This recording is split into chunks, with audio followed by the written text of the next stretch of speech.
Hey y'all, I'm James Wright and welcome to my shop. Today we are continuing on the bedside bin table. This time we are doing the drawer, the slides, all of the dovetails, the bottom, and making it functioning and happy. Let's dive in.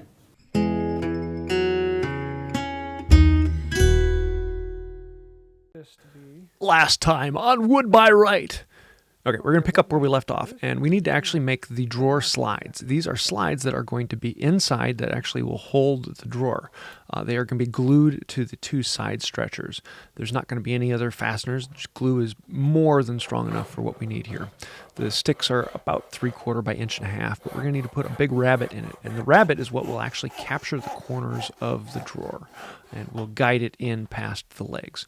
So we're going to cut them to length, and then I'm going to mark on the face where the rabbet is. It needs to come in 3/4 inch on the face and then come down 3/8 inch on the side, but I'm going to make sure that the 3/8 inch on the side matches up with the leg thickness so that the skates are actually the exact same size as the opening between the legs. Then I'm going to grab the rabbet plane and go to town on it. And this is a really quick and easy step. Just like making the grooves, this is a lot of fun. And you can see how that will then mount on the inside and then shuttle the shelf on past. Next thing we want to do is actually start working on the bottom. And I need to know what are the measurements for it. So I'm going to use my pinch rod with these washers on the end, and this will give me both the inside and outside dimensions.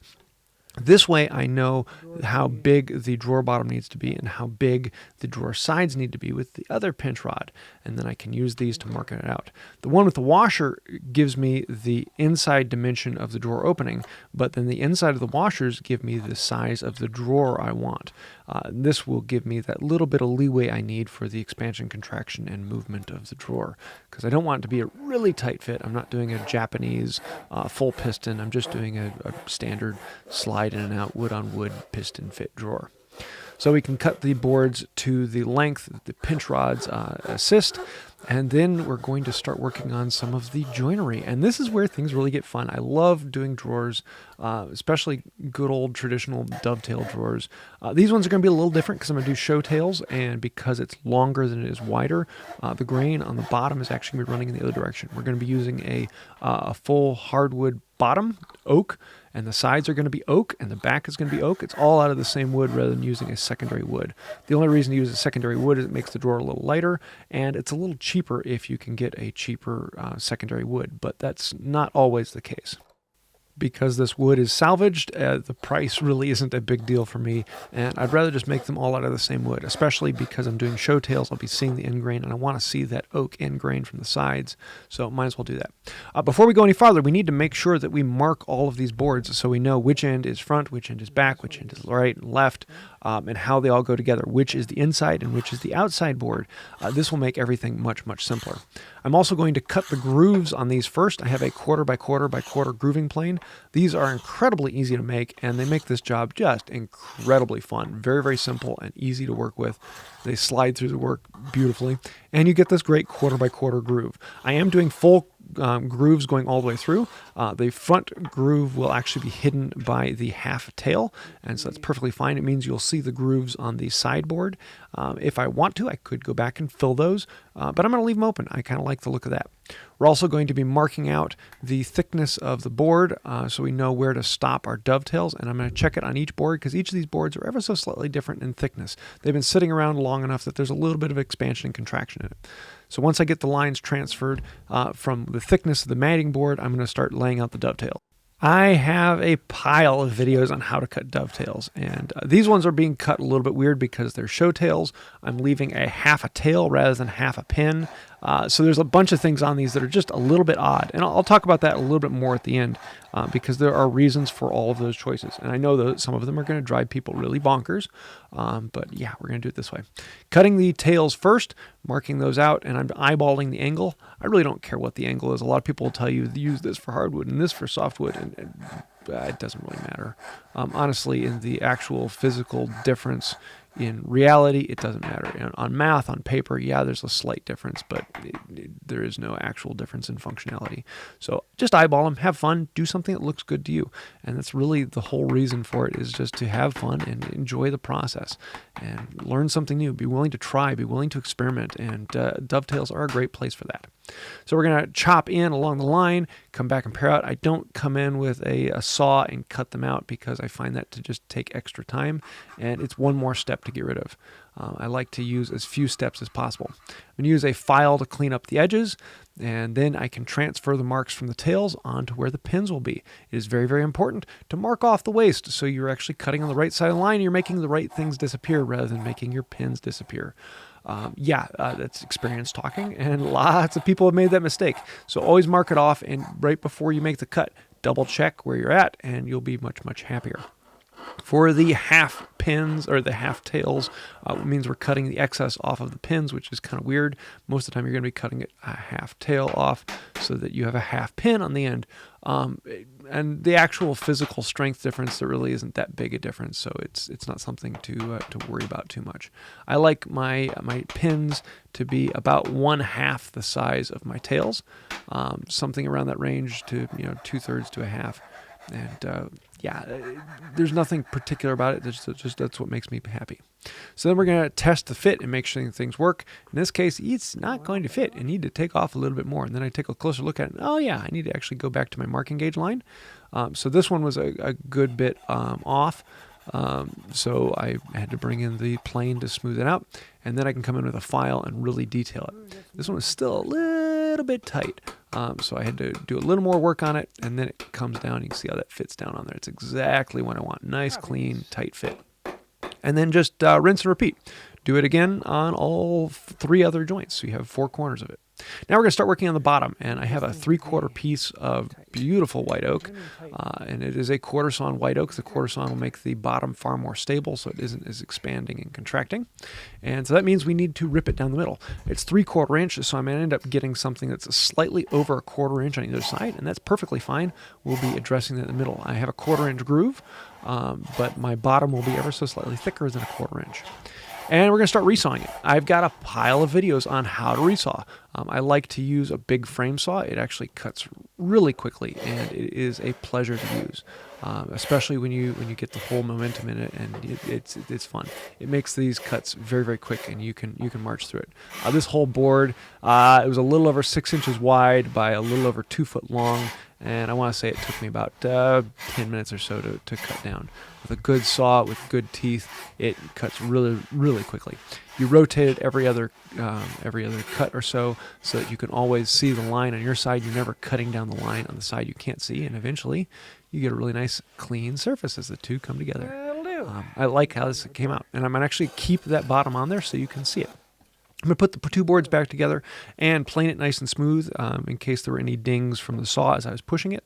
This will give me a jointed surface that I can glue the 2 up, and this will become the bottom of the drawer. Apply some glue, put it into clamps.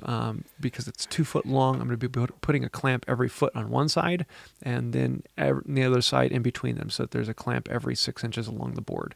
I don't need that much, but because it's a PVA, the more clamping pressure, the better. You can't over squeeze PVA. That is a myth that you can squeeze out glue. Put some pressure on it. If you don't put enough pressure, then you'll have problems. If you put too much pressure, not a problem. So now let's go back to the body. We need to take it apart so that we can apply those slides that we made earlier and actually glue them onto the stretchers. And figured we'd do this now while we have the glue out to glue on the bottoms. Set the stretchers on, spread it around. I'll put a couple squeeze clamps to get things close in place. I actually want the slides to be sticking down just a little bit because I can come back and plane those off flush to match the bottom. And then for the actual clamping force, we will put on hand screws. Again, put a lot of pressure on it. The more pressure you put on it, the better. You're not going to squeeze out the glue. And if you don't put on enough pressure, then PVA doesn't work as well. Unfortunately, Luke, my videographer, had to leave, so the next few videos were shot by me. We're going to start with the drawer bottom because I need to find out how big to actually make the bottom. So I'm going to use some pinch rods to measure out the distance between them so I know exactly how big the groove is inside. And then if you don't have pinch rods, put a couple rulers together and use some paper clips to hold them in place. That works fairly well as long as you're careful not to bump them. I do have other pinch rods that would work here, but I thought this would be a good one to show. You don't need those. But pinch rods are great for measuring that inside to inside measurement inside of a groove. Let's take those measurements over to the bottom and clean it up. This is really, really close, so I scraped the glue off, and then I can come in with a plane and feather those two out until I get a nice buttery, smooth surface between the two. Because once we glue this in place, we're not going to be able to do much to this bottom. So I'm going to go ahead and smooth it out. First thing we need to do is cut one end to length, and I'm going to just mark it off as close to the line as I can, put it up in the vise, and then plane it down to that line. I need to move a 1/4 inch off on either end, coming down to almost nothing in the middle. A low angle plane works phenomenally for that. For the width, I'm actually going to put my panel gauge a little bit smaller than the side, so I have some flexibility in there. I want about 3/16 of an inch flexibility because right now the drawer is really dry, so it's going to expand more in the future. So I want to leave that gap in there so this bottom does have the capability to expand and contract. And then we can take it over to the saw and cut it to the length of the pinch rods, and for the planing it down to the right width, it's just easier to take that right back to the line. So the line put on there from the panel gauge gives me that nice edge, and I just keep going until that line disappears. And so this is a little bit smaller than the inside dimension of that groove to groove, giving that little bit of expansion and contraction on there. But you'll see that it is too thick to fit into the groove. Oh no, what shall we do? Well, it's really easy to do this. We're actually going to do a pillowed bottom. So I'm going to flip it over so that the bottom side is up, and then I'm going to skew the plane and just hit that edge. And I'm going to feather this edge down until it fits onto that groove. Now for the two end ones, I want it to be a nice tight groove. I don't want it to move around at all because those will be much easier for it to expand and contract along the groove. So I want it to fit in there and squeeze in. And this one needs a little bit more work. So I'm just going to go a shaving or two until it pops in and it pinches on it twice. So if I leave it at an angle, it slides in nicely, but if I tip it to 90 degrees, then it locks in place, and that's exactly what I want. We're going to do basically the same thing for the two sides, but I want those to be a little bit more loose. I want those to be able to slide in and out as the bottom expands and contracts. Then it's time for glue up. So we can apply a bit of glue, making sure we get into all of the joints.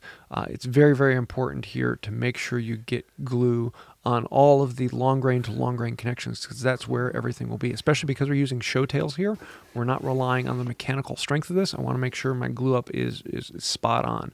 So there's plenty of glue to fit the gaps. Slide the bottom in, then put the top on, clamp the snot out of it. Again, clamping pressure is key. I don't use cauls in the dovetails themselves because the clamps get close enough that I really don't need that. Some people like to make that so you can put pressure directly on the connections, but I find this to actually work very well, especially since the long grain to long grain are on the sides of the dovetail. It doesn't matter so much. Then we need to smooth this out once it all dries up. The bottom and the top are going to have slight ridges to them. So I'm going to grab my smoothing plane, and I'm just going to smooth out the transitions from one to the other. And this makes it really, really fun to actually go around this. And you can go with the grain, and then at the corners, you skew to 4 to 5, and then go to the other grain. The problem with this is you can't always go with the grain, so sometimes you'll have to move back and forth, and it can be kind of a bit of a tricky thing to work around. But eventually you get the top and bottom perfectly smooth. And then we have to face the faces. And on these, the pins and tails don't always line up exactly. I like my pins and tails to stick out just a little bit past the sides. And so I usually cut the boards just a hair longer than they need to be because you can always trim them back to something smaller. And I'll plane down the end grain until it matches up with the face on the other side.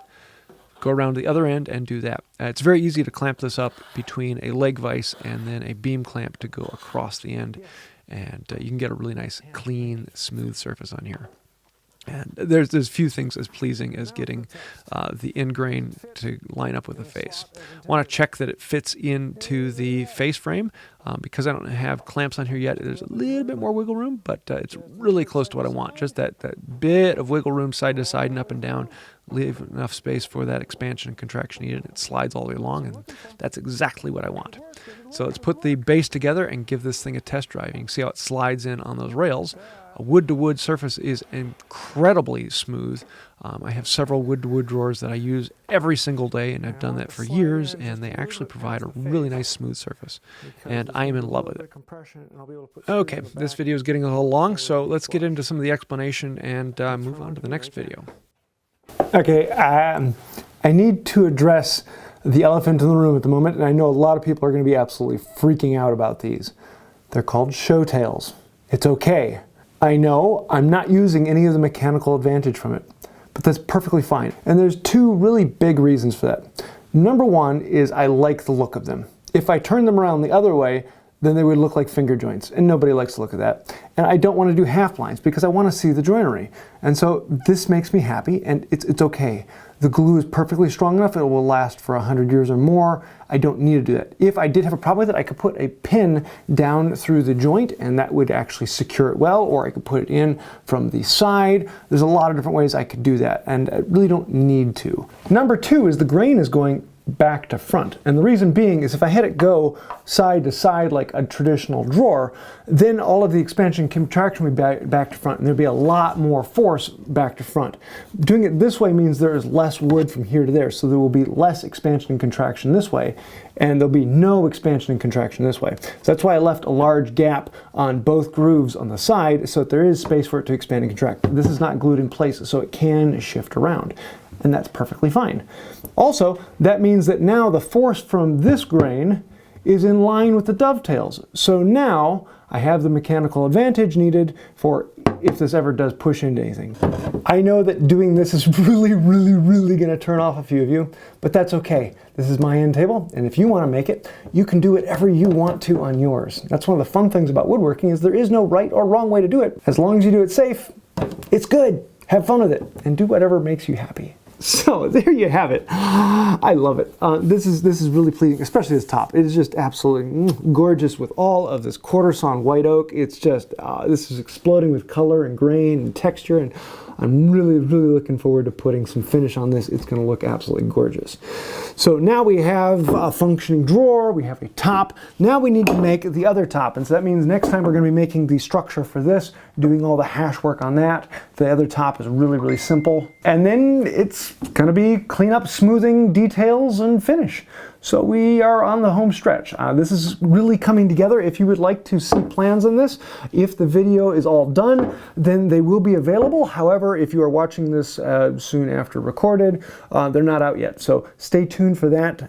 There are more to come. I want to wait until I'm done so that I can put the lessons learned into the plans, because there are always lessons learned. No matter how many times you build something, you always learn something new. And that's what makes woodworking fun, because you never get to the end of the game. This will take you forever. It is so much fun, and there are so many different ways to do it that it's just an absolute blast no matter what you do. So I hope you like this. If you do have any other thoughts or ideas, questions, things I could have done better, let me know those down in the comments down below. I do read through all of them, and I answer as many as I can possibly get to. So thank you for that. Hitting like, comment, share, subscribe, all those things, they really do help out the channel. So thank you. They do get us in front of more people. They help this channel to grow.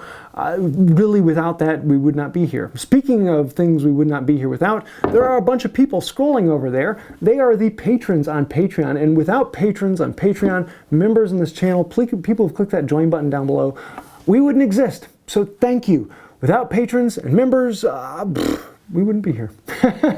So if you'd like to help us keep the lights on and keep these videos going, there's more information about Patreon down below, or click the little join button. We have special perks for both, and we like hanging out with people and having a bit of fun that way.